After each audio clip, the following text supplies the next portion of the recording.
Alright, welcome back to the channel. Warhammer Man back in the studio, and we've got our official prices on next week's upcoming pre-orders. If you're new to the channel, make sure to like and subscribe for daily videos, reactions, reviews, news, painting, modeling, conversion, tutorials, everything you can imagine for Warhammer 40,000, Kill Team, Necromunda, Age of Sigmar, warcry, little Horus Heresy. Alright, so first off, we have our new Chaos Codexes. So we have the standard Codex for $55, and then we have the special edition Codex for $90, right in line with what we would expect. And next we have the Chaos Space Marine Combat Patrol, $150 for the Combat Patrol, again as expected. And then we have our Chaos Space Marine Datacards and Dice Set. So we have the Datacards for $33.50. We have the dice for $38. And then we have a Chaos print. Next we have the Combat Patrol Genestealer cult. Again, $150. And we did the breakdown on this. This is an absolutely phenomenal deal if you're looking to start a Genestealer cult army. Also pointed out to me, that's a great point as well, is this is great for if you're going to play Necromunda as well. This is also really, you can build a Genestealer cult and then you have a vehicle in here to play in Ash Waste. And then also if you're going to play a kill team, you have plenty of models in here to use for kill team as well. So this is probably one of the best box sets we've seen so far. It's got the best value. It has a great amount of models in it. And obviously it has so much diversity as to using it for 40k, for kill team, and then also for Necromunda as well. And then also we were examining this for if you were building a larger army than just a combat patrol, so you wanted to go up to 1,000 or even 2,000 points.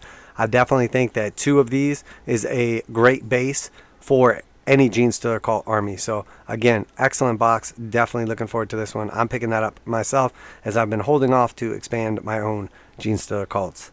And then next we have the Horus Heresy Age of Darkness rulebook. So for the Age of Darkness rulebook, it's going to be $70 for the one that came in the box set. I didn't get the official price on the limited edition one. I think it was supposed to be $110. I'm not sure about that though, don't quote me.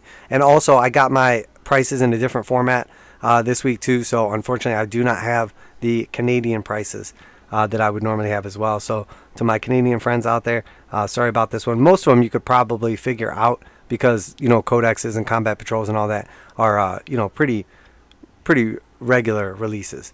So next we have the Legionnaires, Legions, Astartes MK, what is it, 6 this time? Took me a second there. Sorry, it's been a long day. So this is the Mark 6 Marines. You have 20 of these in the set. These are the Beaky Marines, the pointy faces. These are $80 right in line again. Again, these are great. They will probably sell out at least initially too, just because we have seen all of the recent releases of the, I think it was the Mark 4s and the Mark 3s sold out pretty quickly. Should be back in no time though. Next we have Space Wolves Geigor Fellhanded. So this was that old Space Wolves character being re-released now. $33.50 for him. I absolutely love this model. I think it's a great model. This guy is awesome. The detail on it is fantastic. Definitely a fan. I'm probably going to be picking this guy up to paint up at some point in time. Alright, and then next we have the Legions, Astartes, Praetor, and Chaplain Consul. So for the Praetor and Chaplain, $55 USD. So about $27.50 a piece on these guys. Not bad. I mean, this guy looks pretty cool. I think overall he's a little bit like awkwardly flat on the top there just because of like how his shoulder pads are and everything. This guy, I'm not impressed. Yeah, but I could see somebody out there wanting them. So then we see the new dice. So we have the Sons of Horus and the Imperial Fist dice. You guys know how I feel about the dice. I always complain about the dice being $38. Having faces that are difficult to read, and just that you could buy some really nice dice from somewhere else, not for $38. Apparently that wasn't enough. GW had to push me to my breaking point because these dice are actually more expensive. The new line of Horus Heresy dice is going to be $40 per pack. So I don't know what the deal is there. I guess maybe because you get 19 of the regular dice and you get 1 scatter die down here, they have to actually have like 2 separate runs going on. the 19 traditional dice and the other one, so that cost them an extra $2, I guess, or maybe they're just passing that on. I don't know. So $40 for these. These are horrible, barely readable. These are horrible, barely readable. I like the color on these. These look cool and everything, but you can't read them. I mean, I can't read them from where I'm at right now. I can't imagine rolling them on the table and trying to look across the table and see what my opponent rolled or what I rolled. Don't like it. I don't like how they don't have like contrasting colors. I would imagine you would like look at the color wheel and be like, hey, let's put these ones on here. Or if you have white dice, you give them a black pip. If you have black dice, you give them a white pip. And then just kind of like work your way towards neutral. I don't know. That's just me. So obviously already was not a fan of the dice generic style like this with just basically like the face on them.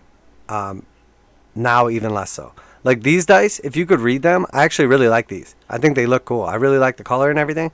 But again, just the difficulty to read them, to me, that is the number one priority for the dice. Is, how do they feel in your hand is great. How do they look? Great.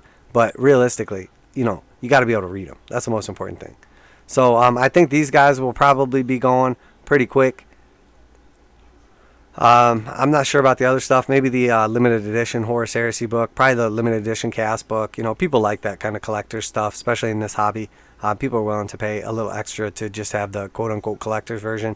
For me, it's not worth it because I open my books, I use them, I read them, so I don't want that. I don't need a fancy one. I want one that just has all the rules and everything in it. If you missed it also, we did get the new points update. Did a little video on that. Just a quick little breakdown. Check that out and let me know if you noticed anything in particular that has like massive increases or decreases, because I may not have noticed yet. I primarily play, Tyranids, Tau, and Eldari or Eldar. So, those are the ones I'm most familiar with. But I have noticed some pretty crazy points changes in those, and I've seen a couple in some of the other factions as well. So let me know if you noticed anything. So Chaos Combat Patrol. Honestly, my first impression is that this actually isn't that bad, but the community has spoken and does not like this box. It totally makes sense that they should have had the Combat Patrol have at least one of the new units in it. Maybe there's a hope that we see like a Chaos Cultist Combat Patrol, where it's like a bunch of like the new cults and like the, mutated ones, all the different ones, the characters, all that. Maybe that's a possibility. That would be pretty cool, I think. We have not really seen a double Combat Patrol box yet for anybody but Space Marines. And for Space Marines, it's more about like the different factions. So I think it's more likely that, obviously we've got Thousand Suns, we've got Death Guard, now we have generic Chaos. We're going to get, I'm sure, World Eaters or like Khorne one at some point in time. But I'm not sure how realistic it is that we get like a Cultist one. I think that would be really cool. Just because it's all new models, people would definitely want to pick those up, and putting them in a bundle is nice. Don't know if that's viable. This, to me, it looks okay at first glance, but I can understand how people would be disappointed in it, especially with the Genestealer Cult one being like the best box ever. Even though it was like delayed for a while, it's finally coming out, and it is great. And then as far as Chaos Codex, I'm super pumped for the new Chaos Codex. I'm really excited. Not so much for myself, because I'm not really a Chaos player. I mean, I have some Chaos, don't really play them. And, honestly, Death Guard is more my Chaos army at this point in time. But the truth is, Chaos has waited a long, long time, this whole edition for their book. So I want this to be really good. I want them to have their chance on top. I want them to be, kill, maim, burming, chopping, whatever. I mean, I'm really excited for Chaos just in general, to just get out there and wreck some face. So I don't love that we always see like kind of power creep and then GW tones it back after they sell a bunch of books and a bunch of models and stuff. But let's be real. That's clearly their marketing, at this point in time. So you know what? Let Chaos have their turn too. If they got to roll out some awesome new stuff that's undercosted and amazing, and then, nerf it a little bit later, by all means, let Chaos have their day in the sun. So very exciting. Love the artwork on this, and obviously Chaos is super cool. Great models so far from what we've seen. Looking forward to all those be coming out like in the next, I would imagine, couple weeks of pre-orders. We should start seeing them really roll out. So very awesome. And then obviously we should see the the Chosen coming out for sale as well, because those were only previously available in the box. So that would be really cool as well. And then down the line, I'm curious what's going to happen for like Obliterators, and what's going to happen for we've already kind of know the Greater Possessed are just getting rolled into the Possessed. But what about like the you know, the character, the venom crawler, all that different stuff. So hopefully we will see at least the venom crawler and the obliterators at absolute least come out either in a separate box, or I would imagine maybe just being able to purchase that sprue. So we'll look forward to seeing something like that. Let me know what you guys think. Are you excited for Chaos? You think Chaos is going to come out overpowered, or is GW just going to make them just a regular old Codex and Chaos doesn't get their time in the sun, all this patience, and they just get left behind? I doubt it, but we'll see. But always appreciate each and every one of you. Make sure to like and subscribe for daily videos on Warhammer 40,000, Kill Team, Necromunda, Age of Sigmar, Warcry, and of course some Horus Heresy as well, as long as people are excited about it. I've noticed lately that people just really aren't that excited about Age of Sigmar. I'm not sure if that is just in general or what, but it seems like the fan base not that excited about Age of Sigmar. Doesn't surprise me. I know it's not as big, but maybe Horus Heresy is going to kind of steal the spotlight a little bit and, you know, kind of fight for that number 2 spot. So that's it for today. Warhammer Man Studios. I'm Warhammer Man, and I'm out of here.